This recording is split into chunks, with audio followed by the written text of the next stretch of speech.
pointing up at a ridge with all these mansions on it. And he says, those are all the guys that sold their companies too early. Interesting. The point being is don't be greedy.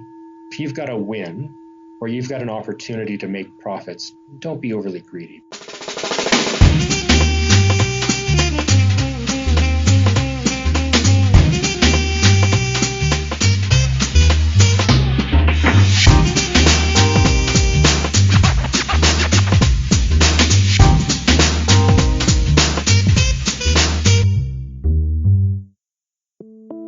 Welcome to episode number 13 of the Rose Bros podcast, where my goal is to share the life lessons of other entrepreneurs, athletes, and interesting people in general, all the while enjoying a nice cup of Rose Bros coffee.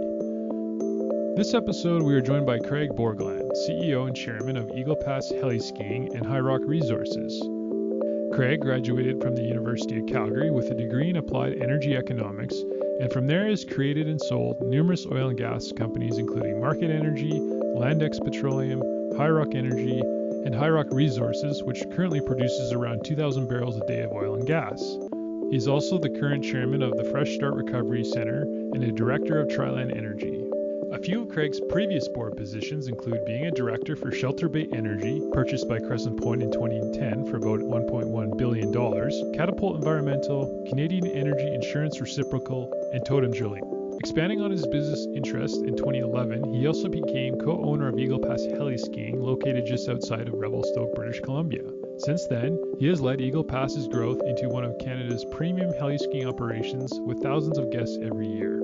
His family is also active in the ski racing community, and he is an avid cyclist. It was a great episode as we talked about building Eagle Pass and Highrock, demand-side economics, and what makes a great entrepreneur. Enjoy the show.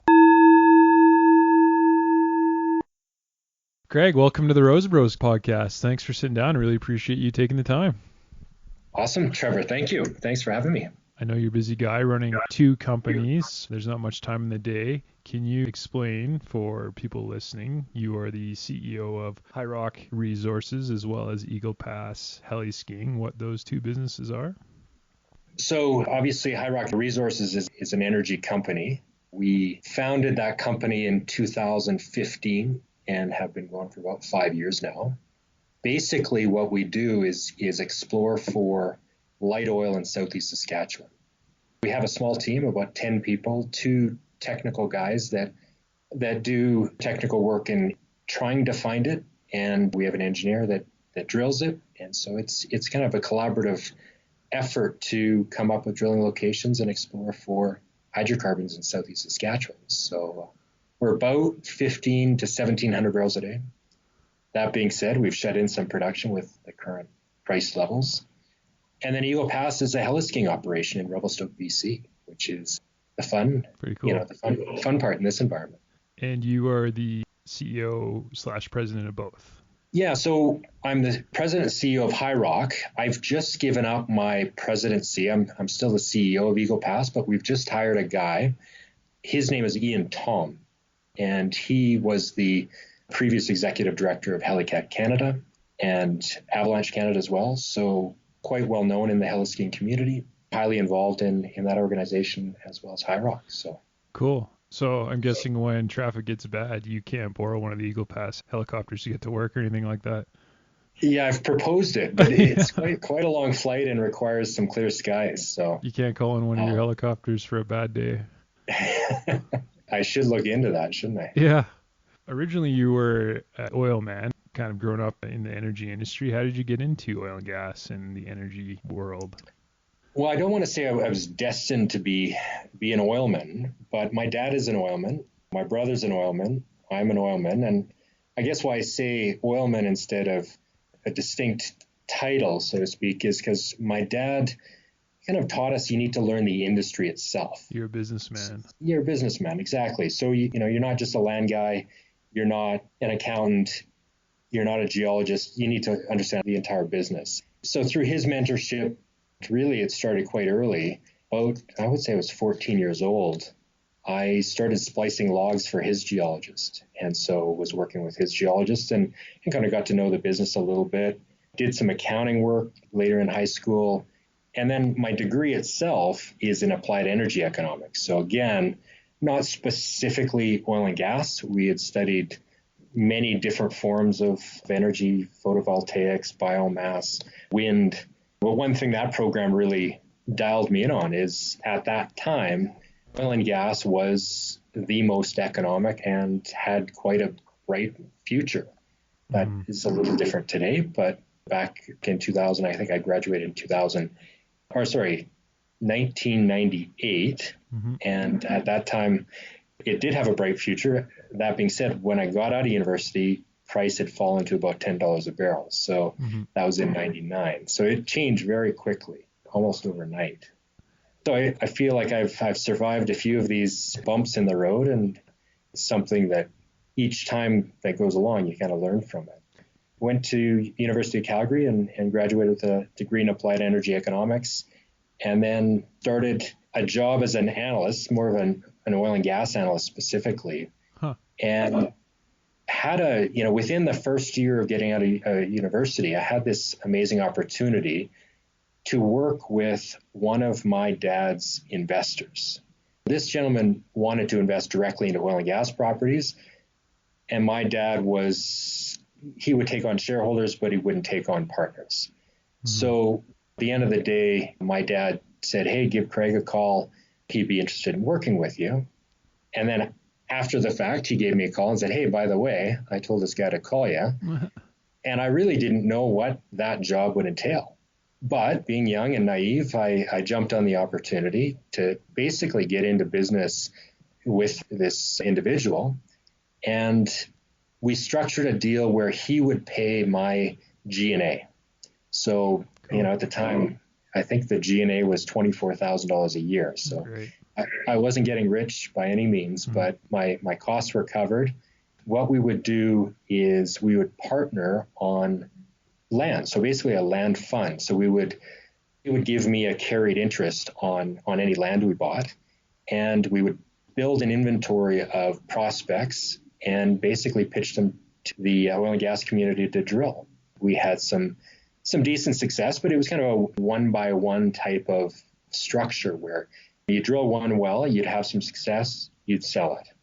And you'd sell that 20% interest or the 40% interest in that property to help fund the next one. So it takes a while to generate a lot of momentum with that type of business plan, but there was also no capital in it as well. So it was, I think market was about 7 years in the making, and we would be buying and selling assets. And then eventually we had sold some gas assets in Alberta and had a few oil assets in Saskatchewan that we rolled into a new company called Landex Petroleum. And that was kind of early, call it 2003, I would say, 2004. And you were in your 20s at this time? I was still in my 20s. That's a pretty amazing job right in your 20s, right out of school. I always joke with my wife that I can't believe she married me when I was driving around in a Plymouth Horizon. But little did she know what you were up to. Little did she know, all the dollars were going into investing in oil and gas. So a lot of early experience. And what I remember from those early days in my career, was your head is constantly, feels like it's fighting to stay above water, just in trying to figure out whether it's government regulations, whether it's, how to apply for a drilling license, that type of thing. So you'd be exposed to pretty much everything. You'd have to figure out a way to make it work. The investor that I did have in those years with market was phenomenal, partly because of his naivety. He didn't know anything about oil and gas. So it was really my dad who would be mentoring me through those early years and sitting down with his investor and trying to explain it. So I would be learning as I'm explaining the industry to this guy. He was in the toy business in China, and his family had some factories in China and then moved to Vancouver. And I think he was trying to diversify his business interests. That's where oil and gas came into play. So we rolled in that one property in Saskatchewan, started a company called Landex Petroleum. And ultimately, that was where things really started to take off. We had some good momentum from a success point of view. We had built a land base within the Bakken, which was a new unconventional play. And back in kind of the mid 2000s, that was an emerging play. The technology was changing. quite rapidly, and there's massive amounts of opportunity. Price was very supportive to really push some of the technological change. We built a really nice asset there that we eventually sold to Crescent Point in 2008. It was a really big win. We had some private equity investors involved in us there, and they did really well along with our other shareholders. So it was a nice success story, and it's kind of one of those things where you have a win, and it's much easier to go and raise money and start things over again. So after Landex, we started a company called Highrock Energy. We had sold that one to Legacy, and then the one that we're in now, Highrock Resources, we've been going for 5 years and would love to liquidate, but the market isn't supportive of that. So we've had to modify the business plan and pivot a little bit. We've started to pay a dividend, which fortunately in this environment isn't feasible. But at the end of the day, we have a successful company that will survive through this downturn. That's really cool. You're an entrepreneur, an oil and gas entrepreneur. Did you always know you wanted to go that route, start your own business? I've been asked that question before, and I just haven't known anything different. Yeah. People ask me what I do, and I just say I manage risk. That's all I do. Right. Deciding which locations to drill is managing risk. Trying to protect the downside, the balance sheet, is managing risk. So I think when you think about entrepreneurship, I think that's exactly what it is. It's just trying to manage that risk. And whether you're big or small, I think we all have to look at business with a bit of entrepreneurship and innovation in it. In school, did you ever think of another business, or was oil and gas / energy your career path more or less the whole time? Growing up, I grew up in Cochrane, Alberta, or just outside of Calgary, and really being close to the oil and gas community, having a father that was in it and seeing him go through some nice ups and some pretty big downs. Mm-hmm. I saw the volatility, I saw the opportunity as well. And things at that time were quite stable in kind of the late 90s, early 2000s, outside of that one little blip. But there was a lot of opportunity. It was kind of the promised land. And I saw it, and I had a great mentor to show me the way. So it didn't feel like a big hurdle. Yeah. And so I really didn't consider, it was always something to do with oil and gas, whether it was investment banking or direct investment into properties. Fast forward a bit to current times, oil and gas industry, the price of oil, Canadian barrel of oil is currently trading at about Subway meal for dinner. What are your thoughts on that? How did we go from such good times in the oil and gas industry to what we're at now?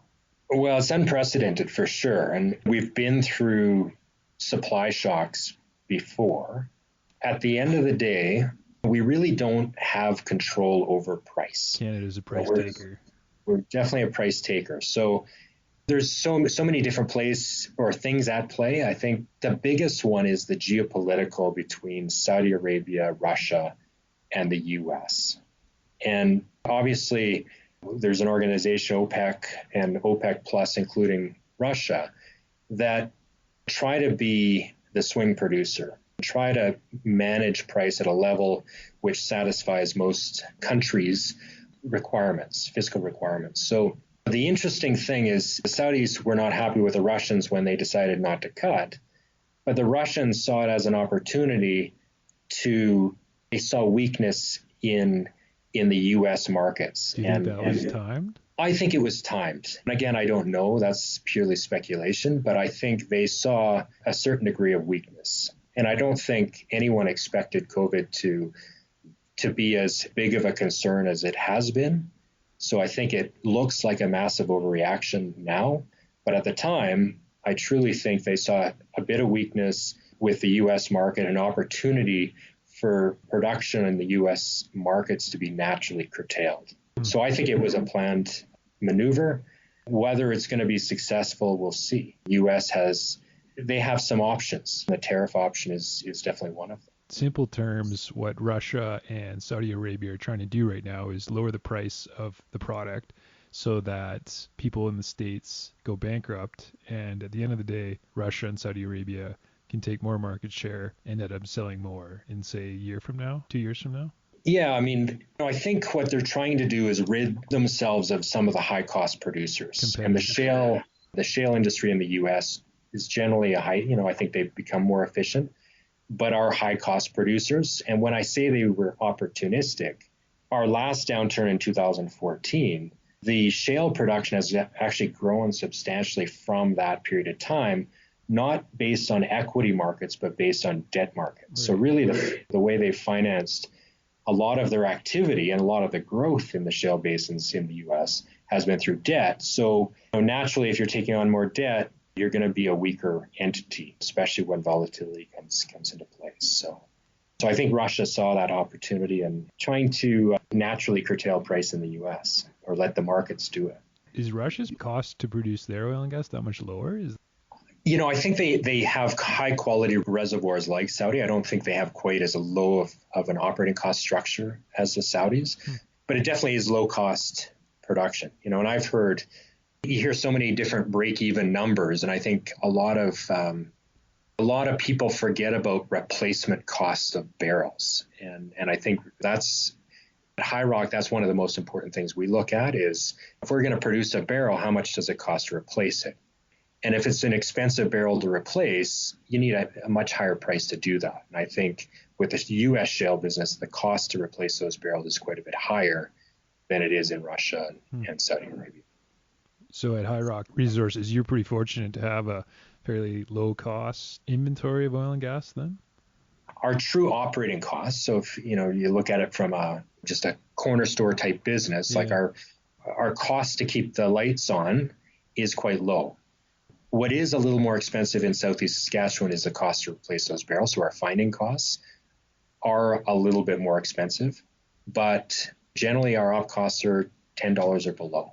Right. So it makes, I think our break even is about $21.50 WTI. So we can manage low oil price. Obviously these prices are quite low and there's some other dynamics in the market such as differentials, which have also been volatile. So it's not only price of a crude stream, it's also the differential applied to that stream. So. How much of Canadian oil and gas do you think is not economic at these prices that we're seeing today? If I were to take a guess, it would be 90%, really? If not higher. We're very heavy oil weighted. And so I think WCS was trading below $5. And I can guarantee you the cost of production is much higher than that. Obviously, not all production is going to get shut in. There are reservoirs that need continual operation so that they aren't damaged. The reservoirs aren't damaged. At the end of the day, I think the right thing to do is to shut in as much production that is viably possible. And I know at Highrock, we've done that. Part of that is obviously some production is uneconomic, but the other part of it is the opportunity cost to produce a low cost barrel. And so what I mean by that is, would you rather pull your barrels out? Again, we can't have a crystal ball, so it has to be a gut feel type of decision. Is it better to produce your barrels at a very marginal netback, or is it better to keep those barrels in the ground and wait until an environment which is a little more profitable? What are your thoughts on that? Are you leaning one way or the other? You have to somewhat use a crystal ball. And so what I would like to do is basically anything below a $5 netback, not produce it, because I think we can do much better if we were to hold those barrels in the ground and wait until a later date. It's very similar to a storage concept where you're just storing barrels. So, without getting too political, the work on Keystone XL started yesterday, I believe. Canada's had a lot of problems politically with oil and gas the last half dozen years. Have you noticed the sentiment towards energy, oil and gas change in Canada since you started your career? Absolutely. And that's one interesting thing in the sense that my degree, a large part of it was studying renewables. And so I'm quite familiar with the economics of renewables. I think what's changed is with high prices, it allows the other energy sources such as renewables to be more competitive with oil and gas. So I think that's the economics are better is what I'm saying, number one. But number two is there's an environmental and a social conversation going on in Canada, which I think is providing some substantial headwinds to the oil and gas industry in Canada. I think, not to get into too many details on it, I think it's partly due to our industry's lack of marketing our businesses as as quite a clean and efficient source of hydrocarbons. We haven't done a great job at promoting that fact. So you're an outdoorsman and you enjoy skiing and everything else related to being outside. So it's not like you're against the environment or anyone that you work with in the energy industry is either, right? Absolutely not.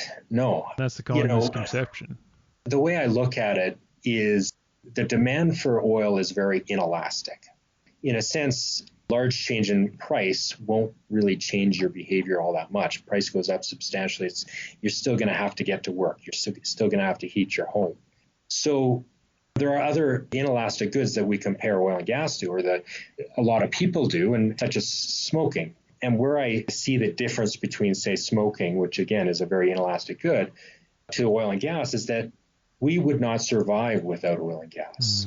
Food supply relies on oil and gas, the transportation network. So the importance of our business, I think, has not been emphasized. I think that needs to change a little bit in the future. I think we can produce oil and gas responsibly. Yeah, I mean, these are tough times for oil and gas, and when you combine in COVID in with that, it doesn't make things easier. As far as downturns for oil and gas go, is this probably one of the worst ones you've seen? Definitely, and I think partly it's because of the supply shock where we've seen Saudi Arabia and Russia open the taps, so we don't have an effective swing producer. And the other part is we've had massive demand erosion because of COVID. The challenge is we've had recessions before, we've had demand fall off, we've had supply shocks, but I think there's greater uncertainty around the situation now. I've never lived through a pandemic before, and most people haven't. So how do we predict, what the effects of this pandemic is on demand? So what does the other side look like? And I know with our team that we're constantly having that conversation is, what does the other side look like? Are we going to have long-term demand impacts? Is it going to be life back to normal? I think there's a lot of speculation that there is going to be some demand destruction. I think before this pandemic, we weren't reliant on technology like we are now. And so I think that's going to change our behavior go forward. I actually quite enjoy using teleconference platform. I think it's great for time management. You can get a lot done and still have what feels like an in-person conversation. So you still feel connected to those individuals, but you're not commuting. So how does that affect demand? I think people will stay home a little bit more. I think people will be a little more flexible with work schedules, and employers will see the benefits in people working from home a little bit more than they have. Is Highrock using the remote technology now? Is everybody working as is? We use the Teams app, and which is quite productive, not only from a video conferencing platform, but they have multiple different modules that we use. So it's become a very efficient tool for us. The one thing I miss is the camaraderie, right? We're in an office with 10 people. We love coming to the office and just talking about politics or what the future looks like. And we don't have that opportunity. The one thing we have done is we do daily calls, which we call Highrock hallway meetings. Yeah. And, we basically just discuss the oil markets in general, but with no set agenda versus a meeting like we had today, which, there's a very specific agenda that we follow just to know that we're moving the business forward. But I think people need that, just throwing ideas against the wall and those ideas being vetted by their peers. And sometimes you lose sight of that with these type of platforms. Being at home all the time, what are you doing to mitigate stress or de-stress? Well, I'm a big biker, road cyclist, obviously do a fair bit of mountain up and panorama. So the platforms now for indoor cycling are insane. So I'm on a software called Zwift, and I'll do a little plug for them right now because I really enjoy it. Over the weekend, Friday, Saturday, Sunday, they were hosting a ride called Haute de Zwift, which there's a haute route in the non-virtual world. Yep. In this virtual environment, you're basically riding around these were rides of 2,000 to 3,000 people and you're climbing mountains, which is really cool in a virtual environment. So the amount of training effect is massive. Keeps you engaged, and there's no other way I would be able to spend 2 to 2.5 hours on a bike in my basement. So that's your main form of exercise right now. What about your family? I guess your kids are out of school and everyone's at home, and so how are you dealing with that aspect of things? Yeah, so that's interesting. Our kids, they just got off spring break, which now they're back. They do Google Classroom. And so they do a kind of a Zoom with a side of Google Classroom. And so they're in class from about 9 to 1 o'clock and then homework till about 3. So for those guys, it works great for them. And they love it because they can roll out of bed, have breakfast. They can't be in their pajamas, but they're not dressing up in uniforms or anything like that to go to school.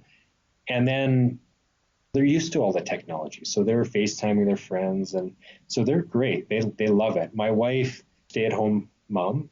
And the one thing I've noticed is she's busy. Like, you kind of lose sight of it, of how busy she is just in keeping the rest of us organized. So I have a lot of respect for that. But from a stress point of view, the kids, they're 16 and 14, so they're now doing their workouts.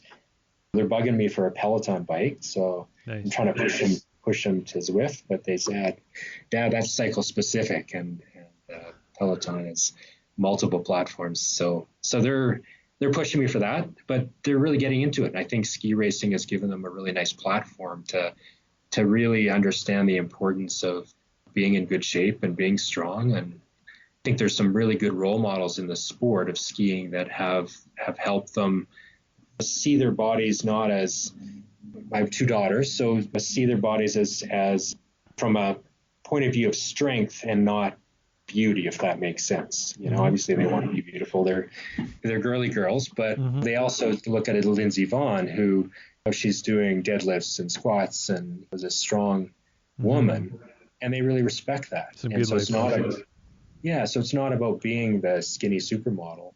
It's about being strong in sport and strong in life. When you were younger, you're a biker now and a skier. Were you an athlete? Did you want to be a pro biker, pro skier, pro hockey player? Yeah, so I mean, my sports background, I was a hockey player growing up, and I ski raced. I was in the Nancy Green program as a kid, and kind of got to a level in skiing where I had to make a decision between skiing and hockey, and that was about 12 or 13 years old. Did you raced? I did, yeah, at Fortress Mountain back in the day when it was open. So I chose, my coach was bugging me to make a decision. I would ski on Sundays and play hockey on Saturdays, and then it got to a point where you'd be kind of taking up the whole weekends with hockey tournaments. So my coach was, you need to pick, and that's what I picked hockey at that point and played till midget, and then really missed skiing. So then right after I stopped playing hockey, I think it was in grade 12, got a pass at Lake Louise and was out there every weekend. So I love both sports. I was lucky enough to recognize very early that I didn't have a career in hockey and that I'd definitely be better off pursuing university. But skiing for me, it was less of a job, so to speak, right? It was more fun. You'd be going out there with buddies and looking for snow. So was your goal to make the NHL in high school? Yeah, like I said, I don't know if I think I came to a realization very early that wasn't an option. Okay. So. But the cycling thing probably was more of a training platform for me to get in decent shape for hockey, and it transitioned to a real passion. When I was in high school, Greg LeMond, I think, was winning the Tour de France, and I was a huge Greg LeMond fan. So that's what really fueled my fire. So I'd be it's kind of a cowboy school, and I'd be rolling in on my bike in the morning in Lycra, so spandex. So I was definitely seen as a little odd for my interest in biking, but that being said, I really enjoy it. So. Have you ever read It's Not About the Bike by Lance Armstrong? I've read most Lance Armstrong books, and I know my family would always look at me as a resident expert with regards to Lance Armstrong and whether he was doping or not doping. And my comment back, well, if he is doping, everyone's doping. Well, they all are, right? Exactly. I think they've cleaned up the sport to some degree now, but back in the day, I think it was pretty evident. Like if you looked at what information was available, there was just too many coincidences to not accept the fact that he was doping and that everyone had a systematic doping. So even if he was doping, he was still the best rider out there. That's my feeling. Yeah. Maybe I lost respect for him in regards to, just the rumors of bullying and trying to hide behind this veil of purity, which I think made his fall especially hard. I've seen a few documentaries and some of his press conferences. I'm sure you've seen those too, where he's a jerk. Yeah, I think he's a narcissist, and yeah. I mean, even now he has a podcast out, and you still see tinges of it, that he sees the world through his eyes only. So yeah. Tyler Hamilton was at Panorama in the summer. Were you up there for that bike race? I wasn't, but I heard about it, and I used to love Tyler Hamilton with his broken collarbone on this. I think it was the CSC team, and he rode pretty much the whole tour with that broken collarbone. Do you do any rides like that, those tours, or? So I used to race in my 20s. I took a massive hiatus when I had kids, and lo and behold, I bumped into a few buddies that were with my old team, and they kind of convinced me to come back and ride. So last year I did a handful of races, and yeah, being a 45-year-old body versus a 20-something body is not the same. Yeah. But you can still hang with them. You just lose a little top end speed. How about that documentary Icarus? Have you ever seen that?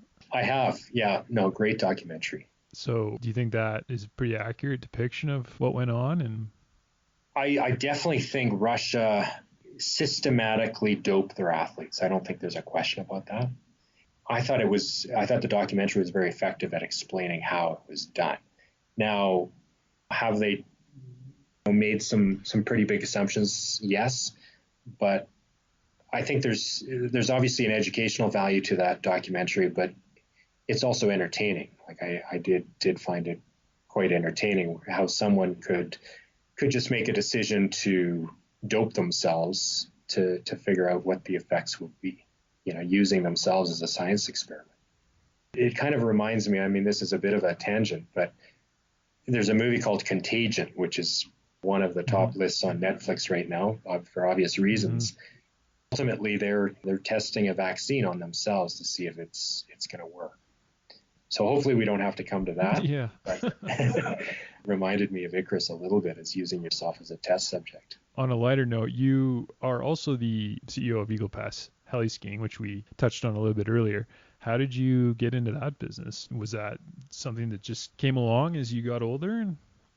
Back, I guess it's almost been 10 years since we've had Eagle Pass. And early on, I was probably more of a silent investor. A buddy had brought this opportunity to me.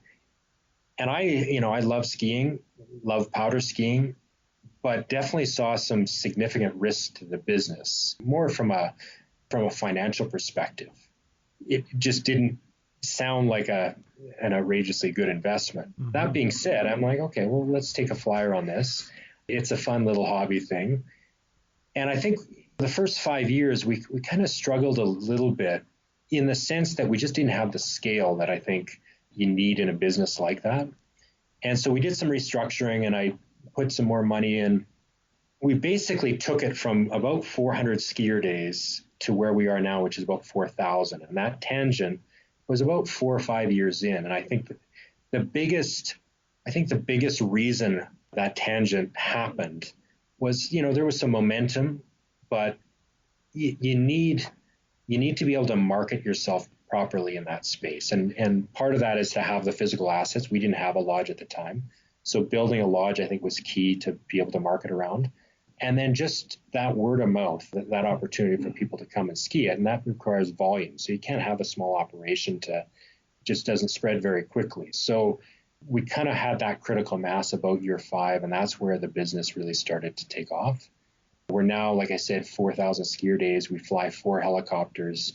In the peak season, we have up to 70 staff that work for us in the winter. So it's a big operation, to the point of, would it make sense to dial it back a little bit? What we're trying to avoid is being like the big guys, where we're farming snow, we're trying to preserve it. We have an amazing tenure. And I think that's what we're renowned for, is the quality of skiing, and we don't want to dilute that to our clients. So managing that asset, in a sense, is more important than any physical asset that we do have. When you compare your energy business to your heli-skiing operation, top line revenue, are they similar? Big difference? Definitely oil and gas would be bigger, no question. The big difference outside of financial, obviously financial, there's a scale difference there. The big difference, and why I decided to get a little more serious in the business, is with oil and gas, it's a very supply side business. So we're price takers. We don't do any marketing. We have someone at the other end of the pipe that's buying the crude, no matter how much we find, generally. In the heliskiing business, there's a whole level of business that I just haven't been exposed to, which I thought was amazingly interesting. Mm-hmm. That being the marketing. How do we market to our clients? Who are our clients? What do we charge them? Where is the price point? Where are the competitors? Yeah. How sensitive are our clients to price? Mm-hmm. Is it more about quality?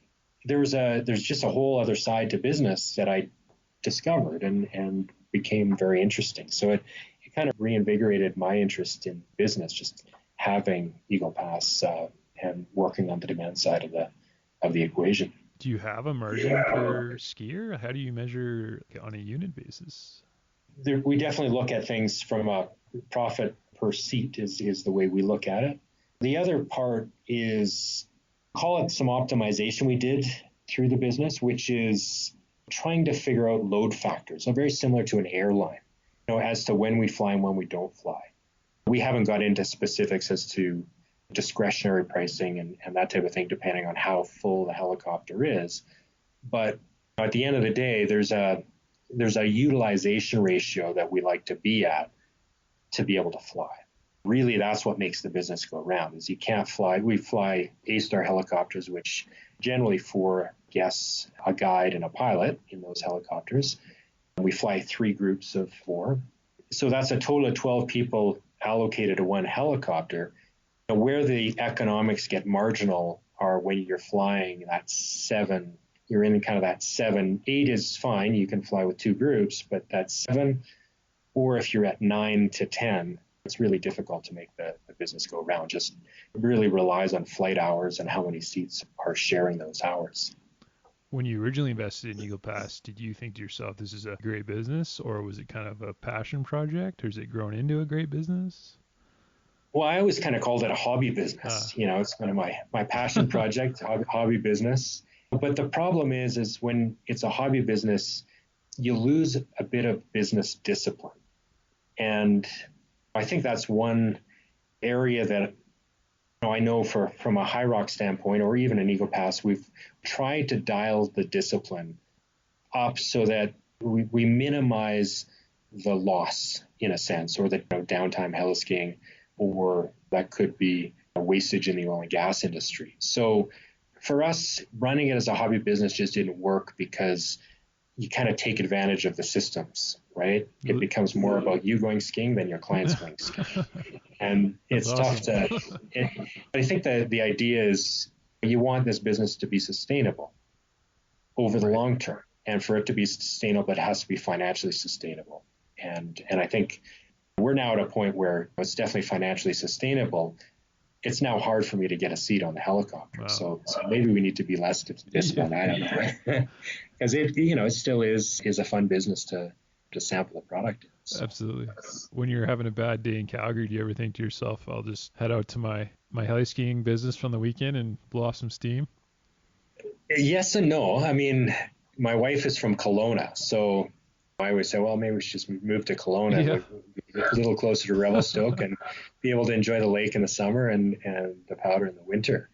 With any business, there's the good parts, and then there's the more difficult parts. And having 70 staff there's always some issues. There's kind of staff management issues, and that's partly why bringing in Ian Tom as the president was instrumental, in the sense that we now have someone in the ground to deal with some of the HR, to have plans in place, strategic plans in place that we can execute on. So it's been a nice addition, which enables me to enjoy it a little bit more.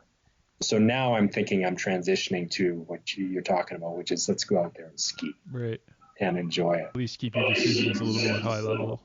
Exactly. You kind of see, and I always say my job is to look into the future with Eagle Pass. Ian's job is to worry about how the operation is running. So Eagle Pass is probably a business you're looking a lot more long term, something you hope to build over 10, 20, 30 years?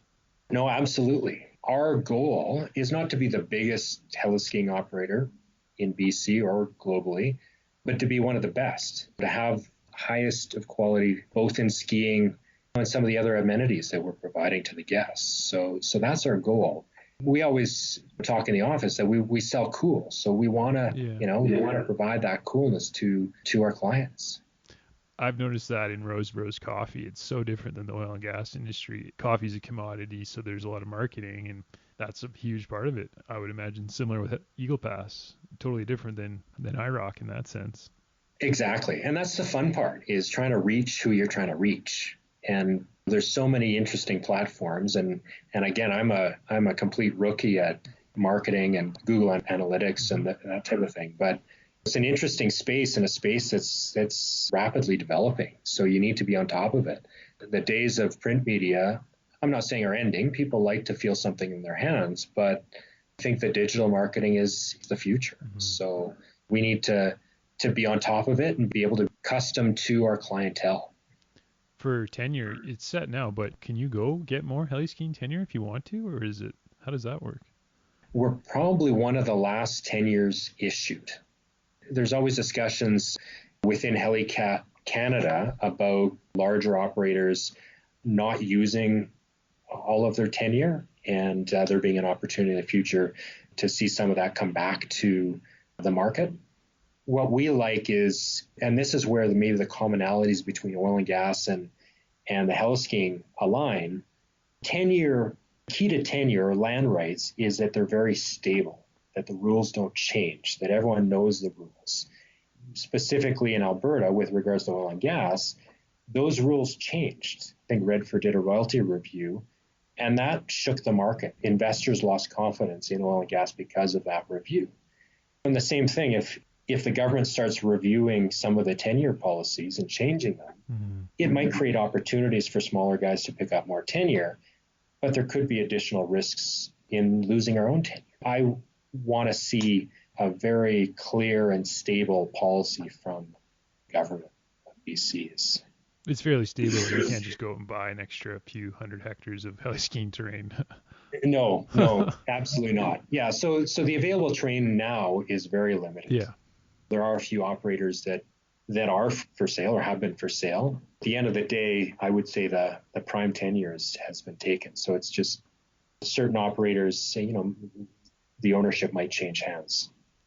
One thing I've read a lot about, I've talked to Cam Proctor and some other people about, is building a good business, a good brand name. Is that something you think about with Eagle Pass? So no matter what happens, if your tenure goes down, the market changes, you've got that brand name at the end of the day?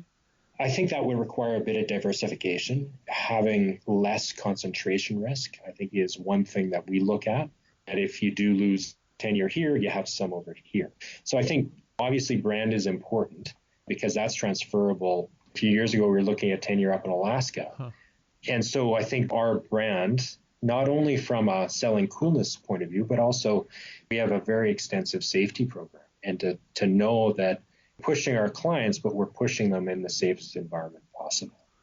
And that, I think, is something we would want to translate into other tenures if we were to go in that direction. Do you ever get pushback or questions from staff or clients on your involvement in the energy industry? Interestingly enough, no. Huh. I think everyone has their political viewpoints, Yeah. but I think what we hear in the mainstream media are almost outlier views, the extreme views. And so we think that's in the middle, but really those are on the two ends of the spectrum. And so the people that I talk to, some of the clients, some of the staff, they all are very pragmatic about oil and gas use. Really? And so I find that somewhat refreshing, that what I hear in the media is not what I'm hearing from the general population. The clientele would probably fit on one end of the spectrum relative to the middle, and the staff on the other end. Staff are younger, are living in a ski community, so are out and enjoying nature. So they would maybe be a little on the left side, where some of our clients are flying in on private jets. Mm-hmm. But they're also pragmatic to think of the thought of how do we go carbon neutral on this trip, Mm-hmm. right? How do we offset our CO2? And we haven't made this public to our client base, but we, as a company, donate to a conservationist organization within Canada to basically offset our carbon for the clientele. So we're doing that for them. We're not making it public to them, but it does come up in conversation. We do mention it. So. Was that something you ever would have thought of 10, 20 years ago? Is this all new? For me, it's new. It's something that in the oil and gas industry, when you have a lot of people with very similar views, it's easy to be in your bubble and somewhat ignore it. But I think the voice is getting so loud now that we have to do something about it, not only in the oil and gas, but all businesses. Where I really think the responsibility lies is in the consumer. Demand side. On the demand side, we all have to look at our behaviors and our patterns with regards to energy use.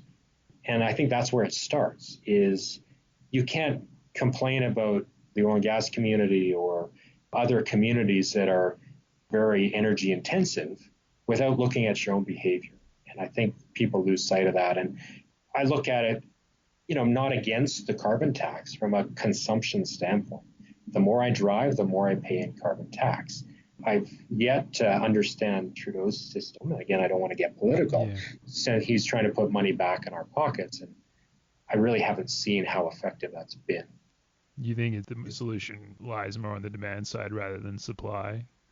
Exactly. I think naturally, whether it's a tax, which is the simplest way to change behaviors on the demand side.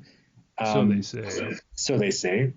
That will eventually push our industry to provide less product to the market because it's being demanded less. So it's in a sense, natural market forces that are curtailing the production based on people's behavior and maybe a certain tax on carbon. Do you ever read Adam Smith or any of the classic economic thinkers? The Wealth of Nations. Yeah. And, it's funny. My daughter is taking economics in high school right now. So it's neat to revisit all of the Keynesian theories and free market theories out there. And you forget so much over time, but it comes back pretty quickly when you do review it. So this whole supply and demand shock that we're seeing in our industry is really interesting from an economic point of view, just from the standpoint of what happens afterwards. This quantitative easing that's happening in the world, really. I mean, U.S. has really led the way in printing money in its simplicity. What does the future look like when there's more money in supply? How do we learn from some of the historical mistakes of printing money? Inflation, I know my dad has always taught me about taking on as little debt as possible because you never know what's going to happen with interest rates. Well, we're in a situation where we have record low levels of interest rates, but I worry that in the future, it's going to encourage people to take on more debt. But I think there's obviously only one direction interest rates could go. And I worry it's going to be a lot higher than what people think. studying economics, one of the most interesting scenarios is stagflation, Right. which is inflation without economic growth. And I think that's exactly what we're going to see. Printing money, which is going to cause inflation, and the economy is not going to grow, partly because people are going to run as lean as possible, knowing that if you've laid people off, it's very difficult to hire back people. And you're likely going to say, well, maybe that guy we didn't need.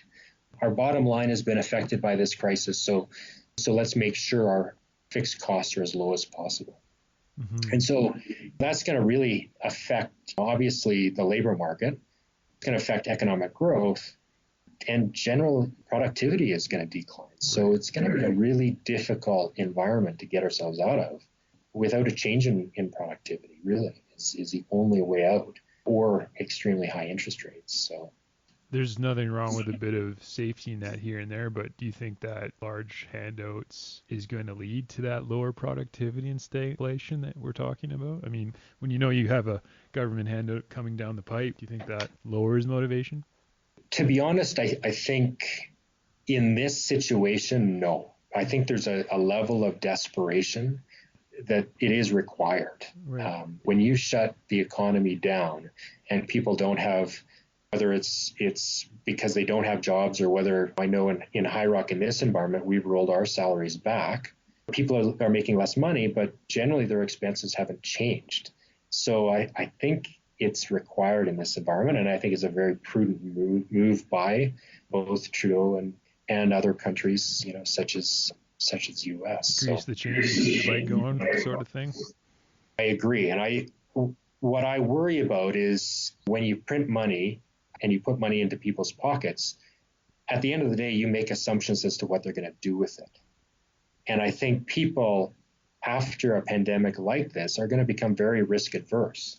So what generally happens with the printing of money is it increases the velocity of that money within the economy, which could create economic growth, but likely will create inflation. So what I think is going to happen is people are going to start putting it in their pockets, putting it under their mattresses.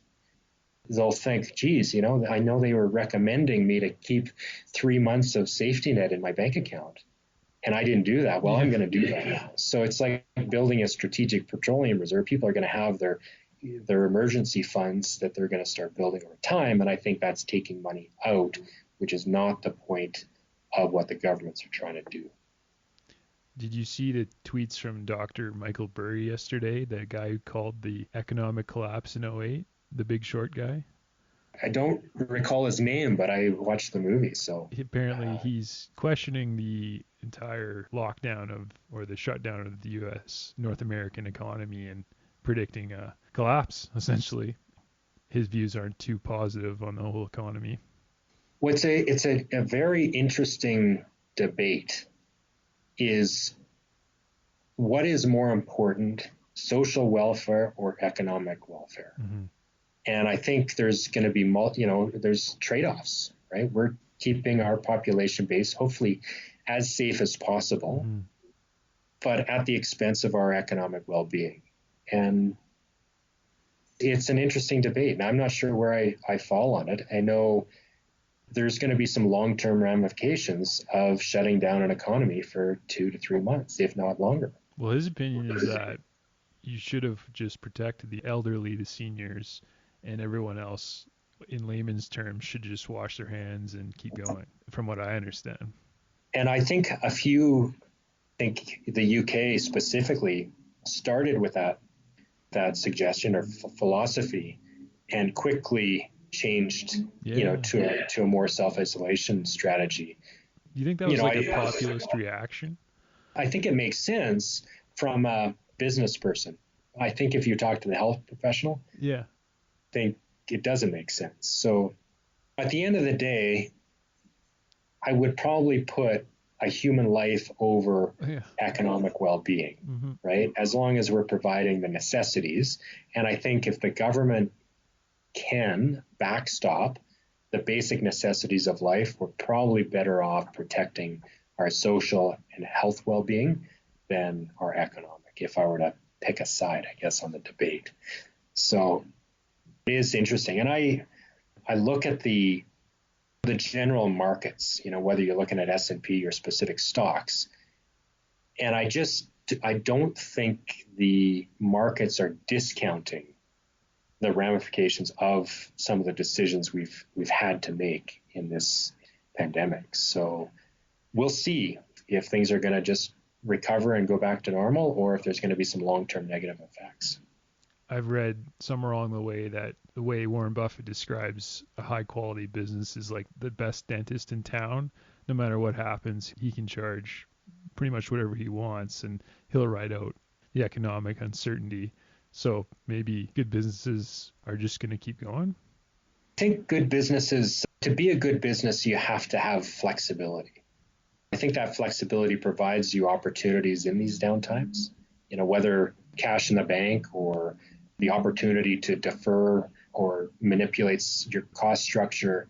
But having flexibility, I think those are the companies that will survive. So it'll definitely be a different world after the fact. But yeah, I agree with you. The strong companies, the ones that are light on their feet, are gonna make it through. Do you think of Eagle Pass and Highrock as that model, like a Apple or a really high quality business that is just going to be around for 20, 30 years no matter what? Highrock's business plan is not to be. It's kind of to build it and sell it. So we've really had to pivot that business. And what we're trying to do is pay a dividend, but also have that optionality if a buyer does come along and the market does improve, that we can sell it. So that business, I see it as a business that likely be around for 5 years, but eventually the plan would be to liquidate. And that's really driven by what we've discussed with our shareholders. Eagle Pass, what we're trying to build is a recognized brand that is lasting. Right. And we kind of trying to meld what we care about with a high degree of quality. Mm-hmm. And we think that's the secret sauce. Have you noticed that philosophy really improve the operations at Eagle Pass? Absolutely. That is key, but it also has to be aligned with your core values. And I think we've really worked on what are our core values within our team, and how is that being pushed out to the business and to our clients. So and I think it's been received very positively, and they can see it. Obviously we're not an open dialogue with them about our core values, but obviously safety is top of the list. So I think most people that have skied with us would say that they've felt it's one of the safest experiences they've been involved in, with regards to heliskiing. So I think that's really positive. The other part is just having people aligned to those core values. So the right people, I think, are the key to any successful business. Other business leaders, do you have anyone you kind of emulate or have looked towards throughout the years? I always take a little bit from each individual. Maybe yeah, I mean, my dad has been influential in my career just as a mentor, and everyone's worried about asking the stupid question, but with your dad, you're not worried about asking that question. So I think having someone there that you can ask the stupid question is key. We have a number of other successful businessmen on our board, and so it's really interesting to talk to them about their business, whether some of them are oil and gas, some are legal, some have been accountants, some are in the lumber business. So it's really interesting to see what their secret sauce is. Mm-hmm. Some are incredibly charismatic. They're charismatic leaders. Some are quiet and confident, but they're still equally successful. So it's really interesting to see the dynamic at play. When you think about business icons like a Steve Jobs, I think Steve Jobs had some amazing qualities, but he also had some that weren't. And so everyone has their skill set. And I know when I look at my leadership, I can't try to be someone I'm not. I try to be authentic, and you try and take pieces that you've learned along the way, that whether you've been taught or kind of are natural to your being, and you use them to the best of your abilities.